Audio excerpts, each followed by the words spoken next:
Selamat datang di Zahra Movies. Jangan lupa subscribe, like, dan share. Terima kasih. Bab 1. Yes, we are dating.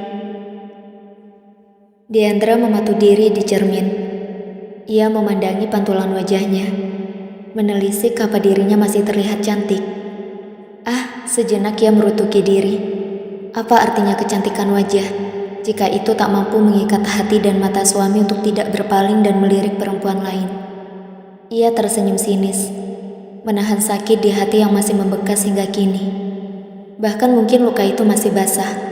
Seperti awal ia memergoki suaminya berselingkuh dengan sahabatnya sendiri. Menjijikkan. Satu kata itu menari-nari di kepalanya. Masih terngiang di telinganya suara desaan nikmat laki-laki dan perempuan yang terdengar saling bersahutan dari dalam kamar. Matanya meradang dan hatinya hancur seketika tatkala pandangan matanya dipanaskan dengan adegan panas suami dan sahabatnya. Sakit. Satu kata itu seolah menggema di mana-mana, leburkan apa yang ada. Hatinya tak hanya pecah berkeping-keping, tapi runtuhan kepingan itu bahkan tak akan bisa disatukan lagi. Kepercayaan yang telah terkoyak, sulit untuk dibangun kembali. Sakit karena pengkhianatan akan terus terasa hingga waktu bisa menyembuhkan, dan kondisi bisa mendamaikan luka yang entah kapan akan mengering. Dan tak tahu kapan waktu itu akan tiba. 3 tahun yang lalu ia menyusul sang suami ke Australia. Putrinya baru berusia 2 tahun waktu itu. Ia ingin mendampingi sang suami yang sedang bekerja di sana. 2 tahun kemudian, ia memergoki perselingkuhan itu. Aldebaran menjatuhkan talak dan mereka pun tinggal terpisah. Ada satu hal yang membuat Diandra bertahan di Australia dan tidak seketika kembali ke Indonesia. Ia masih terikat kontrak kerja sebagai psikolog yang mendampingi anak-anak yang menderita gangguan kejiwaan di rumah sakit. Setahun kemudian, keduanya kembali ke Indonesia. Bukan untuk menyatukan kembali cinta yang telah retak, bukan untuk memperbaiki rumah tangga, tapi untuk mengurus perceraian.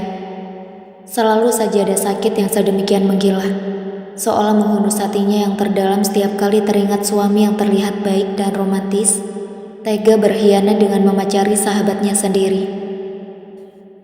Diandra seolah disadarkan bahwa sahabat sejati itu sulit untuk ditemukan. Dalam hidupnya, dia hanya pernah memiliki 2 sahabat terbaik, Mareta dan Bayu. Mareta adalah cinta sejati Bayu yang meninggal 3 tahun yang lalu karena bunuh diri. Ia dan Bayu hancur, sehancur-hancurnya saat mendengar berita kematian tragis Mareta. Rasa sakit karena kehilangan itu masih terasa menyesakkan hingga kini. Ia pikir ia tak akan pernah lagi merasakan sakit dan hancur. Ternyata ia harus bertemu kembali dengan rasa sakit yang bahkan jauh lebih sakit. Ia seolah tenggelam di palung terdalam dan sulit untuk menyelamatkan diri. Andakah yang lebih perih selain dikhianati suami dan sahabat sendiri? 2 orang yang dianggap sebagai orang-orang terpercaya. Diandra menyeka setitik air mata yang tiba-tiba mengalir tanpa mampu ia cegah. Diandra memasakkan bibirnya untuk tersenyum. Dia berjanji untuk bahagia. Ia membenarkan perkataan Reiga, adik Bayu, yang mengatakan bahwa untuk bisa move on dari luka lama adalah dengan memberi kesempatan pada cinta lain untuk singgah. Reiga. Satu nama itu kenapa tiba-tiba menyelinap di pikirannya. Masih teringat saat Bayu memperkenalkannya dengan laki-laki yang berusia 3 tahun lebih muda itu dalam balutan seragam SMP. Waktu itu Diandra sudah kelas 3 SMA. Ia tak menyangka pertemuannya dengan Reiga sekembalinya dari Australia justru hadirkan cerita baru. Di awal laki-laki itu datang menemuinya di butik untuk membicarakan gangguan psikis kakaknya. Ia tak pernah menyangka bahwa dari pertemuan itu terjadi sesuatu yang membuatnya malu, salah tingkah, dan kesal pada diri sendiri. Reiga mencengkram lengannya saat ia menolak untuk bercerita kisah kelam antara Bayu dan almarhumah Mareta. Jarak mereka begitu dekat hingga Reiga tergoda untuk menepis jarak di antara mereka. Diandra bersyukur bahwa ciuman itu tak pernah terjadi. Namun ia terlanjur malu, sangat malu. Dan siang tadi pemuda 26 tahun itu menemuinya kembali. Seliweran kejadian tadi siang mengisi benaknya. Flashback. Diandra terlihat serius merapikan meja kerjanya. Salah seorang karyawati mengetuk pintu. Bu, Diandra menoleh pada Devi. Ada apa, Dev? Ada yang mau konsultasi? Jawabnya setengah ragu. Diandra memicingkan mata. Siapa? Setelah konsultasi barusan, aku gak punya appointment lagi dengan siapapun. Mata Diandra dikejutkan dengan sosok Reiga yang berdiri di belakang Devi. Loh, kamu? Diandra kaget luar biasa melihat sosok itu nekat menemuinya dengan alasan ingin konsultasi. Devi segera berlalu meninggalkan kedua insan itu. Tanpa dipersilakan, Reiga melangkah masuk. Diandra menganga sekian detik. Aku gak nyuruh kamu masuk, ketus Diandra. Aku mau konsultasi, jadi wajar kan aku masuk? Reiga menghempaskan tubuhnya di sofa. Diandra menyeringai sinis. Memangnya kamu mau konsultasi apa? Kamu gak punya masalah atau gangguan psikis? Aku punya gangguan, makanya aku mau konsultasi, balas Reiga santai. Diandra bersedekap dan berdiri menatapnya dingin. Aku gak mau buang-buang waktu untuk bermain-main. Aku juga gak mau buang waktu untuk main-main. Perlakukan aku seperti klien atau pasien lain. Jangan ketus seperti itu. Reiga merebahkan badannya, menyangga kepalanya dengan dua telapak tangan yang ia sandarkan di atas bantal. Sementara mata awas itu menelisik pada sosok cantik yang menatapnya dengan tatapan tak suka. Saat berkonsultasi dan bercerita, kita boleh sambil tiduran kan? Tanya Reiga. Diandra membuang muka. Rasanya ia malas menanggapi Reiga. Bocah berondong itu semakin melunjak. Kenapa kamu diam? Apa begini cara menyambut klien? Reiga masih awas memperhatikan wanita itu begitu lekat. Diandra menatap Reiga, masih dengan sikapnya yang tak bersahabat. Ia menyadari satu hal. Reiga dengan lancangnya menyebutnya kamu tanpa embel-embel mbak. Kamu mau konsultasi apa? Tanya Diandra setengah hati. Aku merasakan sesuatu yang begitu mengganggu dan tak bisa aku hilangkan. Diandra memicit pelipisnya. Sesuatu apa? Tanya Diandra masih dengan sewot dan setengah hati. Sesuatu yang membuatku kepikiran seseorang dan aku gak bisa menyingkirkannya dari pikiran, hati, dan kepalaku. Reiga menatap Diandra dengan tatapan maut. Diandra salah tingkah dibuatnya. Jatuh cinta. Diandra menaikkan alisnya dan tersenyum kecut. Sepertinya Reiga bangun dari posisinya dan duduk di sofa, sementara Diandra mematung di hadapannya. Berhentilah bermain-main, Rey. Aku gak punya banyak waktu. Aku serius. Aku gak main-main. Reiga beranjak dan melangkah mendekat pada Diandra. Ia menatap wanita itu tajam. Aku jatuh cinta sama kamu. Entah keberanian dari mana yang membuat Reiga berani berterus terang. Dek. Entah kenapa Diandra berdebar-debar. Seketika gugup melanda. Apalagi jarak mereka semakin dekat. Jangan bercanda. Toh apa untungnya jatuh cinta padaku? Reiga tersenyum mendengar penuturan Diandra. Ia bisa merasakan kegugupan wanita itu yang perlahan memundurkan langkahnya. Untungnya apa? Aku bisa menikahimu. Reiga mengulas senyum manis. Ia melangkah maju hingga tubuh Diandra menghimpit dinding. Sebelah tangannya bertumpu pada sisi tembok di sebelah kepala Diandra. Ia dekatkan wajahnya pada wajah Diandra. Diandra merasa was-was dan ia malah semakin deg-degan. Ia bertanya-tanya, apa Reiga hendak mencoba menciumnya lagi? Diandra menaikkan sebelah sudut bibirnya. Menikahiku? Kamu mencium perempuan saja belum pernah. Berlagak mendekatiku.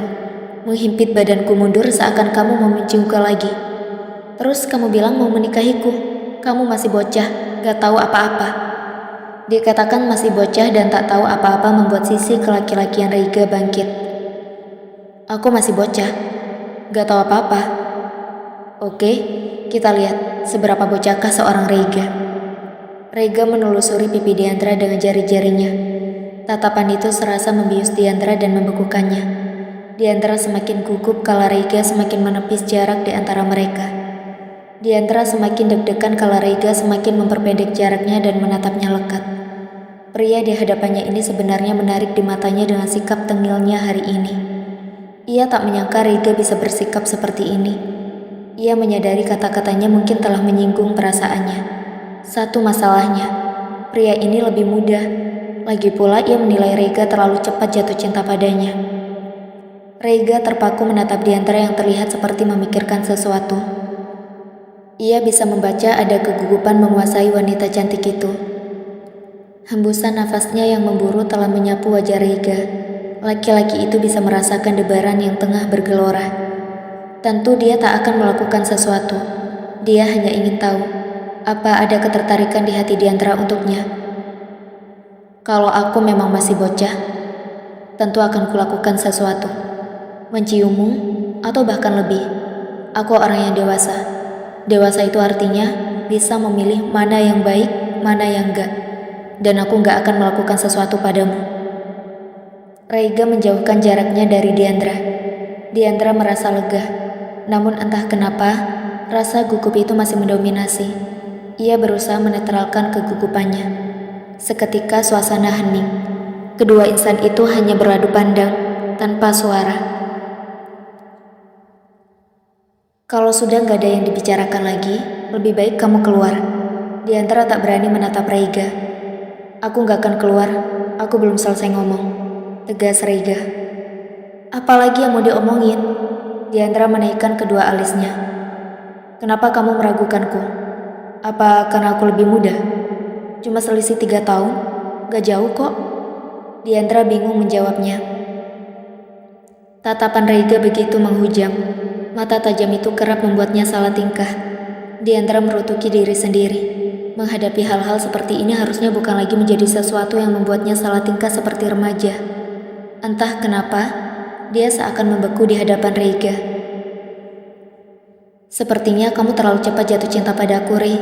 Kita memang sudah mengenal lama, tapi kita tidak saling mengenal secara personal. Karena itu, biarkan aku mengenalmu lebih dekat. Sela Rega cepat. Aku mungkin terkesan cepat jatuh cinta atau mudah jatuh cinta. Padahal aku hanya mencoba bersikap realistis.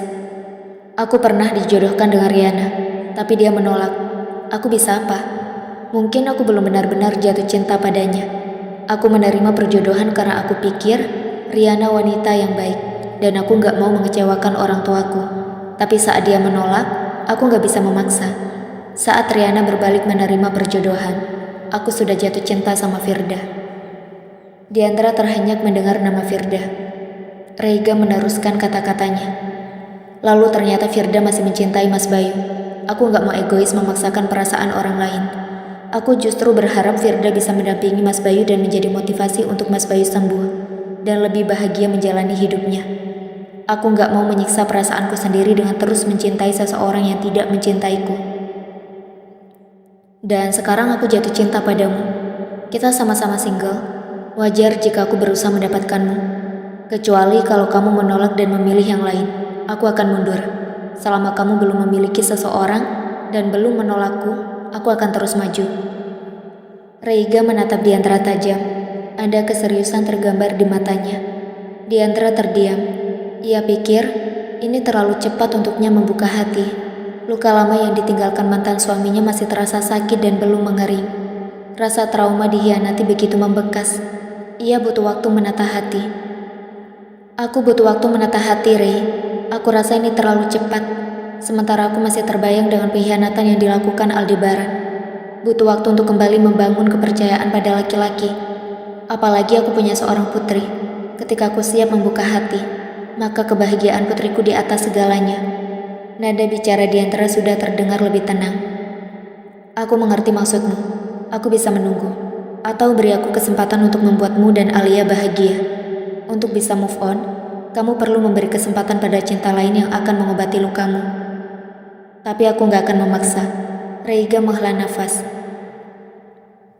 Kapanpun kamu butuh teman bicara, kamu bisa menghubungiku di. Aku serius ingin mengenalmu lebih dekat. Tambahnya lagi.